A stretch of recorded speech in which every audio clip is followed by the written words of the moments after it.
semua, kenalin nama Teteh Reva atau nama rimbanya Hawuk. Di sini Teh Hawuk mau wawancarain Kang siapa dan dari divisi mana?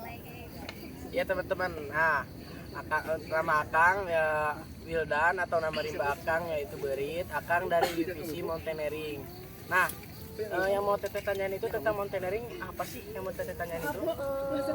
Kalau buat dari Teh Hawuk sendiri ya, Teteh tuh sering bingung kalau misalnya datang ke atau mau mendaki ke gunung-gunung yang besar, itu kan kita harus packing yang benar juga ya supaya di perjalanan tuh lebih nyaman ketika jalan di trek yang susah misalnya. Itu gimana sih, ada syarat-syaratnya atau trik-triknya supaya nggak ngerasa keberatan gitu? Nah iya, yang Teteh tanyain itu cara packing baik dan benar supaya tidak berat dalam perjalanan ataupun mendaki. Nah, untuk sebelumnya ya, untuk packing sendiri itu Akang kenalin ada beberapa carrier yang ukurannya itu berbeda-beda, mulai dari yang 45 liter, 60 liter sampai dengan 80 liter. Nah, untuk Akang saranin untuk wanita sekitaran 60 liter saja carriernya. Kenapa? Supaya tidak berat dalam perjalanan. Nah, untuk cara packingnya sendiri di awal-awal itu Teteh siapkan carrier, matras dan trash bag. Kenapa sih harus ada matras sama trash bag? Nah, untuk fungsi matras sendiri untuk mengembangkan dalam carrier tersebut supaya lebih luas si space-nya Teteh, supaya makin banyak menaruh barang-barangnya. Nah, untuk trash bag sendiri itu fungsinya untuk melindungi air yang masuk ke dalam supaya tidak membasahi barang-barang Teteh di dalam carrier tersebut teh. Nah, untuk cara packingnya itu awal-awal Teteh memasukin matras ke dalam carrier tersebut. Teteh kembangkan matras tersebut. Setelah itu masukkan trash bag. Setelah masukkan trash bag, yang paling bawah yaitu bisa tenda, sleeping bag, air, dan baju ganti. Untuk yang paling bawah Akang saranin sleeping bag. Kenapa sih sleeping bag? Karena itu dia ukurannya besar dan juga agak berat, jadi kita taruh paling bawah supaya tidak memakan tempat di atas carrier tersebut. Setelah memasukkan sleeping bag, Teteh bisa memasukkan air. Nah, untuk air sendiri penataannya harus baik ya. Kenapa? Supaya tidak memberatkan beban dalam carrier tersebut. Untuk penaruhan air itu bisa di belakang punggung kita. Kenapa sih harus di belakang punggung? Supaya si bebannya itu tidak terlalu berat. Kalau Teteh menaruh air di ujung carrier, posisi Teteh akan menjengkang ke belakang. Jadi itu sangat-sangat berbahaya banget, apalagi treknya yang sangat-sangat terjal atau yang lain-lainnya. Nah, setelah memasukkan air dan sleeping bag, Teteh bisa memasukkan baju ganti. Setelah memasukkan baju ganti, Teteh bisa memasukkan cooking set atau kompor, alat masak, dan logistik yang lain-lainnya. Setelah Teteh memasukkan itu, Teteh baru bisa memasukkan baju ganti yang mudah diakses. Jadi misalnya Teteh bajunya basah nih atau kotor yang lain-lain, memungkinkan harus diganti. Nah, Teteh nggak ribet-ribet buka carrier atau mengambil barang-barang di dalam ya, supaya tidak acak-acakan juga ke depannya. Setelah itu Teteh bisa menutup. Nah, untuk kepala carrier tersebut itu adalah barang-barang yang hanya untuk darurat aja. Contohnya seperti P3K, ponco, dan senter. Kenapa sih itu ditaruh di atas tiga itu? Karena supaya mudah diakses sama Teteh, jadi tinggal begini aja udah keambil ya. Kalau di dalam itu sangat-sangat ribet banget untuk dibuka carriernya, buka pasang, bongkar pasang itu sangat ribet banget ya. Nah, untuk penataan bajunya, Akang saranin bajunya itu dibungkus pakai kresek atau plastik ya. Kenapa? Supaya nanti kalau semisal si trash bagnya bolong atau robek, jadi si air tidak langsung membasahi baju. Ada pelindungan. Ya. Oke. Nah, aku juga mau nanya nih.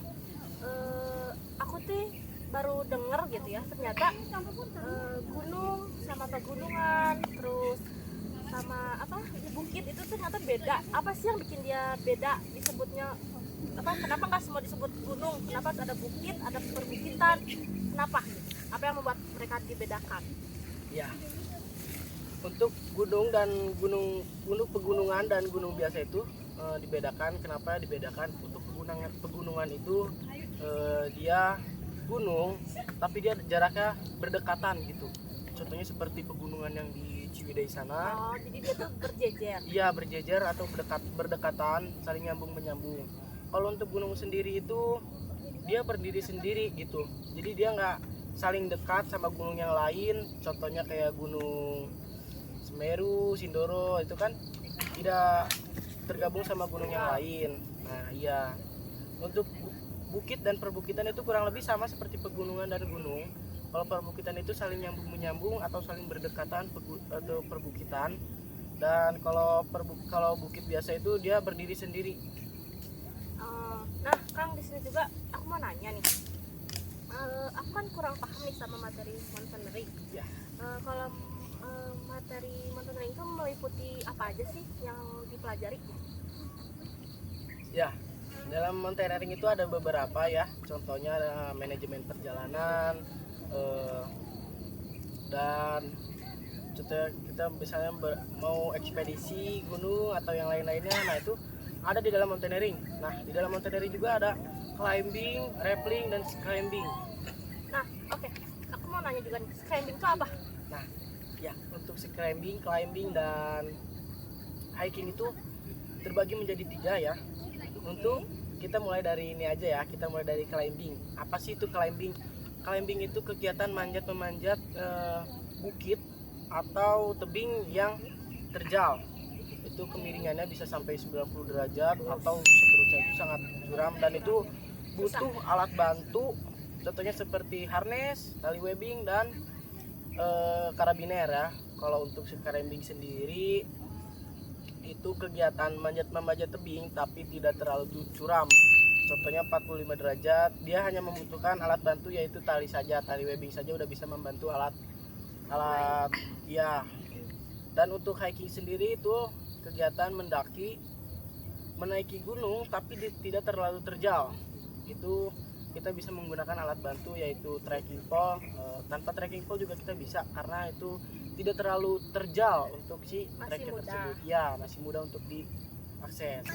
Nah, Kang, di sini juga teh Hauk tuh lumayan agak sedikit bingung ya. Kalau misalnya mountaineering itu seberapa penting sih ketika kita mendaki, kita harus tahu materi-materi mountaineering supaya apa juga gitu tujuannya.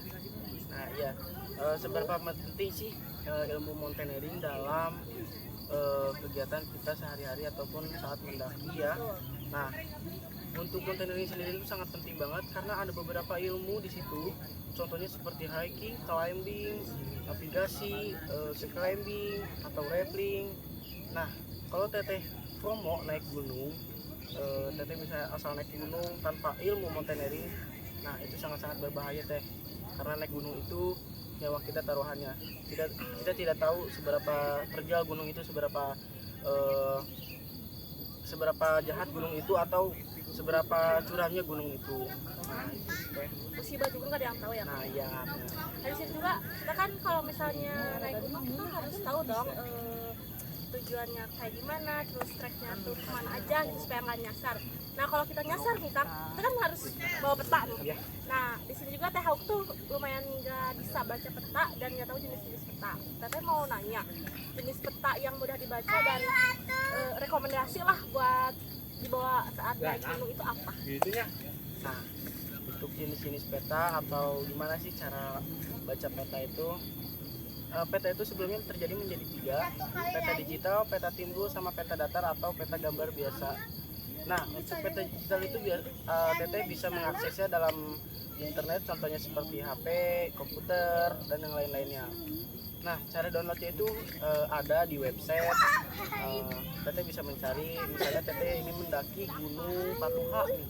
Teteh bisa cari di website peta atau jalur Gunung Patuha. Nanti teteh download, teteh bisa lihat tuh dari peta digital. Nah, tapi disarankannya dari Akang jangan peta digital. Kenapa? Nanti takutnya karena kan kita ke gunung memakai peta digital bawa HP ke atas, takutnya baterainya habis atau yang lain-lainnya, kita tersesat gimana kan kita nggak ada yang tahu ya. Nah, kalau untuk peta timbul itu peta dalam kertasnya tebal dan itu tuh timbul. Contohnya seperti pegunungan, datar, lautan. Nah, itu timbul teh. Jadi kalau contohnya pegunungan, nah pegunungan itu timbul ke atas teh. Oh, Jadi terasa. ya kerasa. Kalau kita raba-raba itu kerasa di mana pegunungan, perairan, dan dataran. Baik. Kalau untuk peta datar atau peta biasa itu hanya gambar lokasi biasa. Itu yang paling mudah dipahami itu peta biasa teh, peta gambar biasa. Untuk teteh kan nggak bisa baca peta nih, Tuh. teteh bisa menggunakan kompas atau navigasi. Oh iya, kompas. Ya, gimana tuh cara pakai kompasnya, dan kan kita kalau nyasar tuh gimana bisa tahu nih pakai kompas kalau itu jalan yang benar gitu. Nah, penggunaan kompas ini tuh sebenarnya banyak deh ya. Teteh nanya gimana sih cara gunain kompas saat teteh tersesat atau gimana cara menentukan arah. Teteh bisa membidik di tempat dan teteh bisa menghafal koordinatnya. Nah, di situ kan dalam kompas itu ada garis. Nah, itu titik koordinatnya teh. Jadi teteh hafalin koordinatnya, teteh sekarang ada di mana, dan bidik teteh mau kemana. Misalnya teteh mau ke puncak, teteh bidik ke atas atau ke kanan kiri teteh. Nah itu kalau buat membidik kita harus ke apa ya? Ada khususnya nggak membidiknya, kayak ke benda mati atau apa? Nah, untuk pembidiknya nggak ada khususan sih teh, tapi disarankan teteh cari tempat dataran atau yang luas tanpa ada pepohonan. Oh, ini juga aku mau nanya nih Kang. Ya. Aku nih lumayan suka rafting ya, walaupun takut akan ketinggian, tapi aku lebih suka rafting daripada climbing. Nah, kalau kita naik gunung nih, terus kita ngerasa capek buat turunnya, bisa nggak sih kita rappelling? Nah, gini teh, jadi nggak semua gunung itu bisa kita rappelling. Contoh, Kenapa tuh? karena setiap gunung itu beda-beda, medan atau treknya itu beda-beda. Oh, oke. Nah, jadi ada beberapa gunung yang bisa dipakai rappelling ataupun ada yang bisa dipakai rappelling dan tidak bisa dipakai rappelling. Kenapa sih? Karena gunung itu beda, ketinggiannya beda-beda, treknya beda-beda, keterjalannya itu beda-beda deh. Iya, betul. Untuk rappelling sendiri itu biasanya hanya di tebing-tebing biasa teh. Oh, Kalau di pegunungan teteh pengen turun langsung nih karena capek nih ya, nggak bisa teh, karena di gunung itu beda-beda karena banyak pepohonan dan yang lain-lainnya. Jadi kita nggak bisa langsung rappelling, apalagi teteh nggak paham gitu ilmu rappelling dalam pegunungan itu gimana. masuk aja gitu. Ya gitu, disarankannya di tebing sih. Dan harus ditampilin orang yang Iya, pintar. orang yang berprofesional dalam Oh, oke, baik. divisi rappelling tersebut. Di sini juga kita mau nanya nih, kayaknya banyak teman-teman kita yang kurang tahu sama navigasi. Navigasi itu apa sih, dan apa fungsinya navigasi ketika kita naik gunung gitu? Nah, teteh nanya navigasi ya. Betul. Sebelum makan jawab, teteh haus gak sih? Ya, betul. Ya, kita minum dulu aja ya. Oke, boleh. Makan jawab.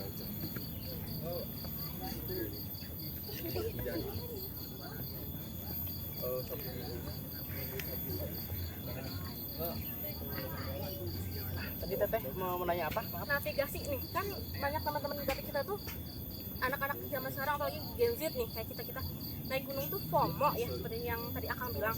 Navigasi itu seberapa penting sih, dan apa fungsi navigasi ketika kita naik, dan navigasi itu apa gitu? Untuk navigasi itu sangat penting dalam metode pendakian atau ketika lagi hiking itu sangat-sangat penting ya. Contohnya ada kejadian kemarin di Gunung Gede, turut prihatin yang di Gunung Gede kemarin itu dia tersesat 8 jam. Kenapa dia bisa tersesat? Dia memilih jalan baru atau dia membuka jalur, tapi padahal dia itu tidak paham gitu tentang navigasi, padahal itu penting. Nah, jadi dia tersesat selama 8 jam di Gunung Gede, dan alhamdulillahnya dia bisa keluar setelah beberapa lama tersesat. Nah, untuk navigasi itu penting ya.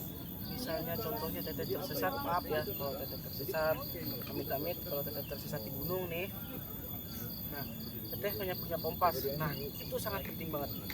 Teteh bisa membidik, teteh itu bidik dulu posisi teteh sekarang itu ada di mana, koordinatnya di mana, terus teteh bidiknya mau ke arah mana dan kemana-mananya. Nah, makanya itu sangat penting, navigasi itu sangat penting dalam pendakian. Supaya misalnya contohnya teteh tersesat, navigasilah itu yang dipakai. Materi navigasi itu sangat kepake dalam pendakian. Oh, supaya kita nggak tersesat, sama lebih nggak sosokan juga ya buat buka jalur. Ya, Nah, segini teman-teman, apa cukup materi dari Kang Berit? Menurut saya ya, Kang Berit itu lumayan mahir akan divisinya, yaitu mountaineering. Dia juga kayaknya nggak juga FOMO seperti pendaki-pendaki pada umumnya gitu, yang hanya naik gunung tanpa ilmu, tanpa dampingan. Dan seperti yang tadi Kang Berit ceritain, ada beberapa orang yang sosokan naik gunung tanpa ilmu sampai dia tersesat dan merugikan diri sendiri atau bahkan banyak orang. Mungkin dari kami segini aja. Wassalamualaikum warahmatullahi wabarakatuh.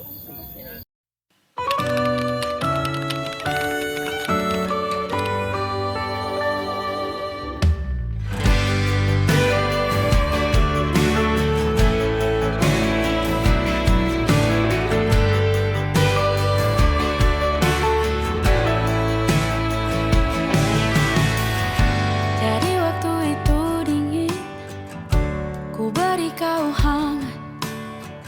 Walaupun ku juga beku, tapi ku aman saat kau nyaman.